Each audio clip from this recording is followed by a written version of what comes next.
Okay, right. And we're Phil off and kicking off.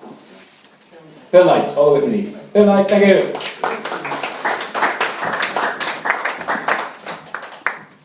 If you've been watching BBC Two or BBC, you can't fail to realise that it's the anniversary of World War One, and what you might not know is that Wales is the only country that took part in the Battle of Passchendaele in Flanders. It doesn't have a national memorial. The Scots got one, the English got one, the New Zealanders and the Australians, but the Welsh don't have one. They will have one this year thanks to a campaign, and the Neath Writers Group has been raising money for our campaign with our booklet, Reflections on War, which I got for sale for £4, and the profits go towards regular memorial for Welsh soldiers killed in Flanders. And it's got nothing to do with the First World War, but all the poems about war. And this one is about the first time war really impinged on my consciousness. This is called Yaks in Vietnam. It was a matter of concern. My mum was summoned to see the school headmistress, who informed her that other parents had complained because her child had encouraged their offspring to play Yaks in Vietnam. Cowboys and Indians was fine. Nazis and Allies was better. Touch was best of all. But Yaks in Vietnam was a big no-no. I did not mind one bit. That game was always trouble. No one wanted to be the Yanks. Every kid clamoured to be the Kong, so they could jump out of bushes, shout it, but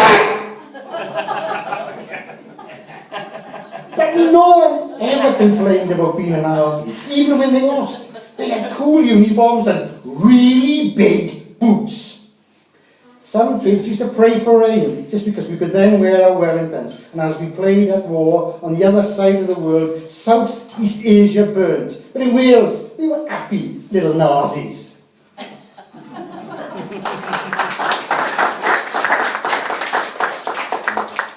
A few years ago, I was in London on 7-7, and I was on the tube and I passed through Aldgate 10 minutes before the bomb went off. So, by a strange quirk of fate, I wouldn't be here today, so this is called No Coffee. That morning, I drank only tea, not also a coffee. So I walked through Russell Square without a care, because I did not have a coffee. And I passed through King's Cross without incident, because I did not have a coffee. In order to save myself 10 minutes, and I travelled by way of Aldgate unarmed, because I saved myself 10 minutes. But if I had a coffee, I would have seen the young man with the rucksack. I would have heard the explosion. I would have seen the fire. I would have felt the heat. I would have experienced the terror. But I did not have a coffee. So I did not see the young man with the rucksack. I did not hear the explosion or the screams. I did not see the blue flash of fire at Aldgate. I did not feel the heat. I did not experience the terror, because I did not have a coffee in addition to tea that July morning. Since then, I have forsaken all caffeine, but experts are divided if this will have any long-term health benefits.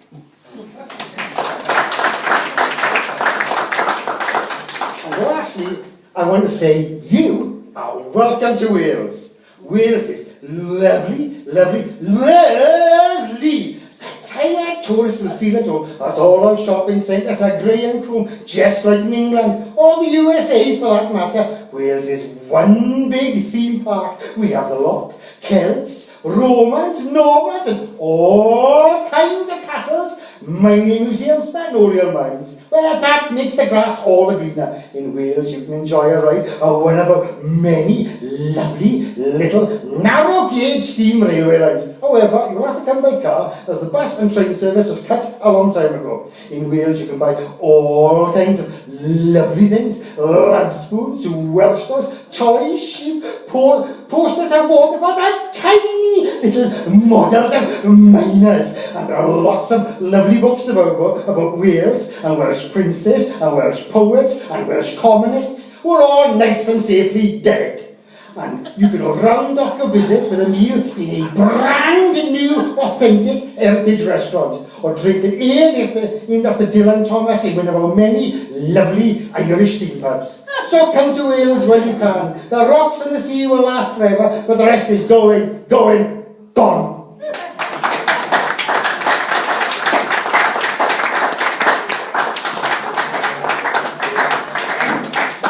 Thanks, Phil. Beautiful. Okay, next up is Tim, and in June in Merthyr, Tim's first collection of poetry will be launched. subversive lines. So, Richards, thank you.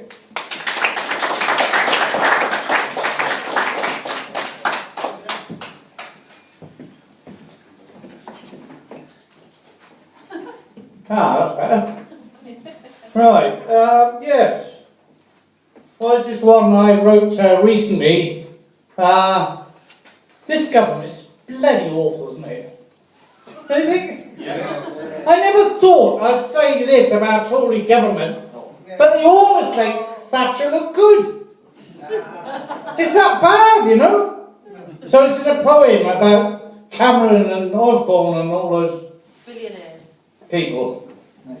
It's a bit grim, this. Mad Tories with Thatcherite diarrhea are privatising the UK state. What the hell is left for them to sell off to their pals? They sell us everything we once owned. They know we are dependent on them, so they charge what they can and threaten to cut it off if we don't pay. Hang on, I'm droopy. Right, if we don't pay. So where's it leading? It's obvious, really. The next logical step is that they'll claim ownership of the air we breathe. And of course, if we don't pay, think about it.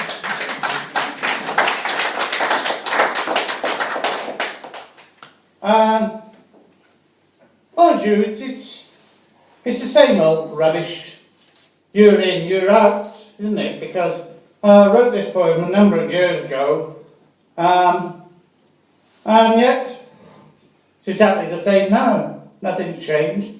It's called Disability Living Allowance Appeal. Hello, Mrs. Davis. Welcome. In this appeal hearing, we're going to decide whether you're entitled to the allowance in February this year when it was refused by the Benefits Agency. The help we shall give you in the form of money is entirely within our power.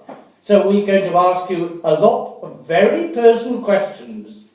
This means we're going to ask if you were so weak, so disorientated and pathetic that you needed help to carry out basic tasks that we take for granted.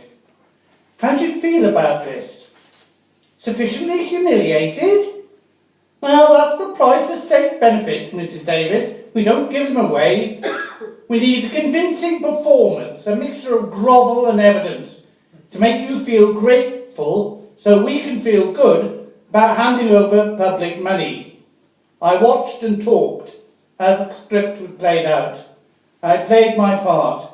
And well, we won the appeal, but we didn't celebrate.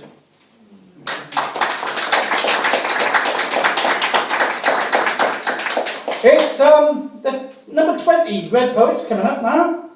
Yeah? And so this is a poem about the Red Poets Society. It's dedicated to Al Jones, we haven't seen for years. But he was the photographer. Aberdare, was he? Anyway. Ah, right. Yeah. But anyway, Red Poets Society. No, not Dead Poets Society. This lot are alive, just. What film? Oh yeah, that one. It wasn't that bad, but it was Hollywood, too romantic for us. Who are we? Well, we're not always sure, as people come and go. We've never met some of them. Others do gigs and disappear. Gigs? Yeah, poetry readings. Honest? Yeah, we read in pubs, clubs, castles, streets. Castles? Come to think of it, it was just one castle and it wasn't a proper one, just Cavartha in Merthyr. We got our fans, both of them. Andrew, the designer, and Alan, who sells the books and fixes the raffle. Okay, they're both hecklers, but that's showbiz. We can do without them, though. They're our professional audience, though they don't get paid. No, why should they get paid? We sometimes pay to read our own gigs. What? Why do we do it? It's obvious, isn't it? We're no different to other writers. We perform in the hope of praise, applause, laughter, the possibility of getting laid. No, we haven't got any groupies. And we don't get groped by crazed female fans throwing their knickers at us. There's always the next time, you never know. What do you mean by sad? Always have a good laugh, get drunk and take the piss out of politicians, rant against injustice, imagine a better world. What's the point? Well, it depends on who you are, but the one thing we have in common is the need to find our voice, to express ourselves, to question the consensus. What? Of course it isn't a way of making money. You've got to be joking, there's no money in it. Poetry is not the new rock and roll. Though we do rock and roll, usually after about 6 points. So why do we do it? Because we're a group of hardcore performance junkies milking the audiences when they turn up, now and again, for reaction. Any reaction. Welcome to the awkward squad, kicking arse in verse.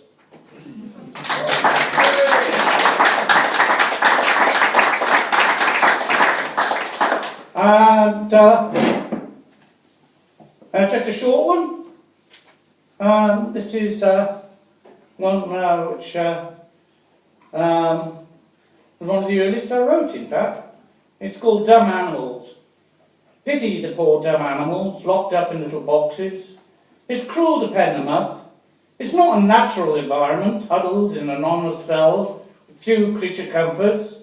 They only do it because it's cheap. But that's Travelodges for you.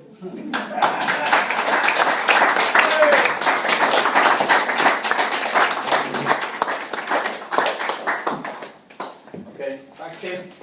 Right, okay, we have a local poet next from Forest, Steve Hitchins. Thank you.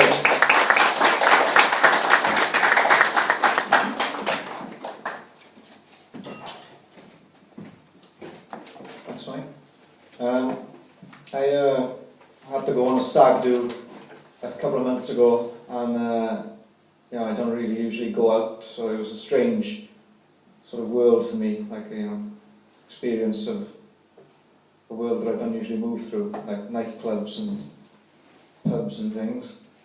I went to Tenby in Tenby, and I decided to write down all the things that happened just to sort of keep a track of what was going on, because it was somewhere that I felt like I needed to make a record of what happened. Tenby, it's 2 nights. 1, Friday, Buccaneer, Brick, Doom Bar, Syrup, Clegg, Combo, Foggy Plaques on Bar, Fart, Whiff, Eggs, Guitar Man plays Teen Spirit, and Rolling Stones women in leather jackets and sequins sit in a circle of chairs with polo shirts, sweater, skinheads, doing cardboard box, mime dance, weather on TV, then Graham Norton, have I got news for you? Lamb chalkboard, blazers, velvet and denim cotton, zebra fur jacket. This could be the end of everything. Girls in beads, lipstick, stroke, lager, stubble. So why don't we go somewhere only we know? Male tarts, 4,000 years old. Find out where they're going, find out where they're off, where's good to go. Fingers on pint glasses, weird beer seance. Caldy crab and seafood specialities, he's lost his keys. Prince of Wales, G&T flicker, red-green lights, flashing squares, dance floor, green, red, blue. Joe elf turban, young bomb, 4 for £10, psychoanalytical content. Fluorescent chalk house cocktails. White handprint arch, mirror ceiling, dance collage, strobe memory damage. Sudden increase in heftiness, security arrives. Mad paraplegic, check shirt, strobe light twitching. Enormous billabong fat man chats up bra strap teen. Fuck off cheeky little shit. Lauren, your friend wants you. 2, Saturday. Test 2, shock challenge. Extra factor with sound down. Spiky bushy mop tops, polo shirts and corded sweaters, Newcastle Man U replays, don't stop me now, sparkly jaw clenched lip purse selfies, oh I love it, it's driving me mad, I don't know why it's driving me mad, football is real, this is not a dream, infra blue beer decking, cigarette zip hole, rain puddle picnic tables, craftily cast a half across the slabs, smoky bald kids with baggy eyes, bass twinkles, shuffling shaky chunks and sniffs, tattooed moustache beard man leans on cops and robbers game, Vod and lemon, dangly brethren, security man energy can, barmaid tattoo writing up forearm bones, everything's better in HD. Fucking hell, that was you. You dropped it on my shoe. Women latex wrestle on TV. Where is she? Oh, there she is. In fairness, they do a good karaoke there. Antiseptic scented foam cylinders in steel piss trough. It's like a club in St. Fagans. Red lit bar faces, dots shudder across walls. Man U fleece stands at top of stairs. Little demons sip green bottles on leather settees. This is still a real place. If we weren't here, then people would still be here, you know. Boom flicky vests, Lacoste fleece tramps, check shirt schizo, doubles of ourselves in Christmas jumpers. Excuse me, I don't take rides. Man flickering hands at me in a chattering gesture. He disappeared as soon as the fight started. Neon colon. That's it. Thanks.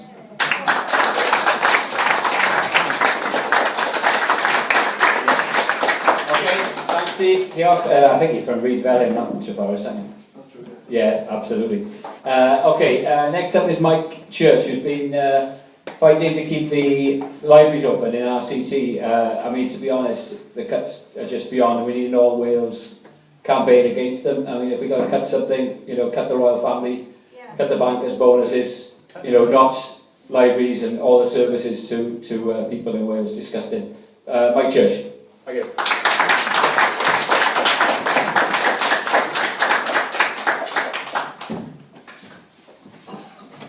A little speech, Mike, was actually one of my poems, but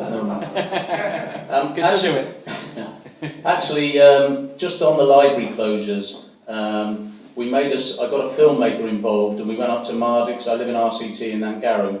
We went up to Mardy and we went to Nantgarrow. We held a sort of fun day, and we had a filmmaker who then did a 3-minute film that we sent to all the councillors, 64 councillors, ahead of the cuts meeting in January, and had some lovely email replies. Like, fuck off. No, actually, had some, had replies from councillors saying, oh yeah, great film, Mike, and great to save libraries, but our hands are tied, like, you know, we've got to sort of cut them, and they said, we've only got £100 million to cut from, so libraries, you know, go. So what I'm thinking of doing, Nantgarrow by me, which is just across the road from a 2-minute walk from my house, when it comes to the closing day, I'm going to organise a sit-in and read-in at Nantgarrow Library until everybody in this room gets arrested. Put your hands up if you're up for that. Yeah, no, good. No, actually, if you are interested in doing it, I've got a website, and if you go on the if you go on there, if you leave me your details, I'll get hold of all of you. So it's www.mikechurch.net. That's not shameless publicity. That's political campaigning. And actually, I think I am incandescent with rage about libraries because you know, the government bangs on about the PISA rankings, which are the sort of global league tables for education, and Wales and England and Britain's languishing somewhere like 27th. But at the top is South Korea, who are currently building 182 new libraries. It's not fucking rocket science, is it really? Second or third are Finland. Finland in the 1990s had a huge campaign to up the levels of literacy in the country and use libraries as the structure and forum for doing that. So again, you know, and we wonder why we're down there and we're closing all these libraries. So, this first poem is actually called Uppercuts, and it's about cutting libraries, and it goes like this.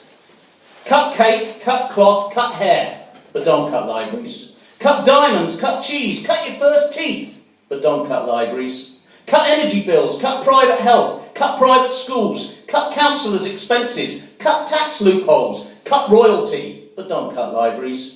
Cut corners, cut the mustard, cut cards, cut no ice, cut loose, cut a dash, cut your losses, but don't cut libraries. You'll cut me to the quick, you'll cut me to the core, you'll cut me dead if you cut libraries. Cut back by all means, but let's cut a deal. Let's cut millions from the very rich, cut the crap, and let's not cut libraries.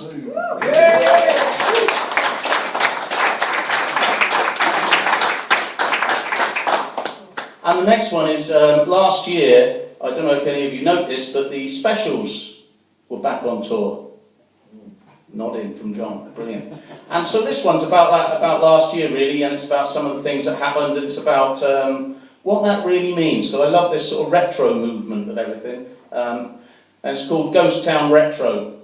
The Specials Ghost Town is back on tour. Berlusconi was backed by a whore. Neutrinos at CERN rip up and burn the speed of light. Was Einstein right with his mathematical calls? Who had the feminine balls to camp out at St Paul's? Federer first serves, Greece defaults, while the X Factor catapults a nobody into a somebody, a fortune cookie, celebrity rookie, 5 minutes of shoddy fame, our collective shame. A Tory MP in the jungle, the BBC bungled Savile's abuse, the misuse of women, with honour killing, and people milling around those yellow sticker reductions. Downton Abbey Productions reinforce the upper class, who pass the Fox with bugle blaring, while we're all staring down the barrel of reality TV. We are what we see. A cabinet minister misplaces his morals on a park bench. The shiny suited rotting stench of the arms trade. The drugs made, the games played, the teas made, the tables laid for Jesus or Hitler. Neither of them sees us scrabbling for crumbs and doing the sums the bankers got wrong. Sold for a song to a scantily clad woman in a solar panel, with a sun-dried flannel that Bear Grylls sucks and spills on the desert floor. The Specials Ghost Town is back on tour. Summer rioting, middle-class dieting, a massive sea change, climate's deranged, Pope just is strange. Never having to worry, he won't say sorry. 2 for £1 makes it sound a fair deal. Another steal by ruling elites, who take their seats at the top table, coming from a stable of public school privateers, royalties, musketeers, while everybody else's hopes and fears lie in redundant tears. Too much fighting on the dance floor. The Specials Ghost Town is back on tour.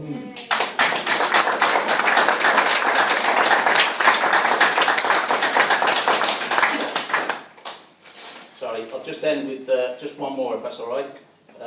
And just to change the mood, and just to show I'm not a total cynic, just mostly. And so I just want to do one about, I used to love, one thing, I haven't got a TV at the moment, but one thing I used to love when I was a kid, watching on a Sunday afternoon, was Columbo. And I was very saddened by the passing of Peter Falk, because he represented those shabby, left your keys somewhere